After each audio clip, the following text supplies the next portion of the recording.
In this video, I'm going to show you how to view a TikTok profile without them knowing. So once you open your TikTok app, just go on to your profile.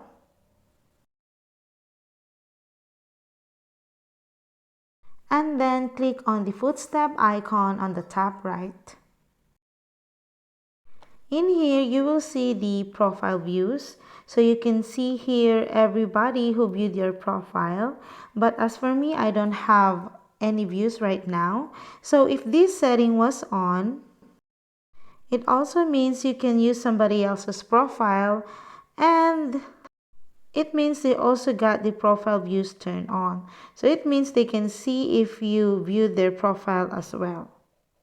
So to turn this off, just tap on the cog icon at the top and you will see this profile views. So just toggle that up. So it means you can now view a TikTok profile without them knowing. And that's it, guys. I hope you find this video helpful, and if you do, please don't forget to like and subscribe to my YouTube channel. Thank you for watching.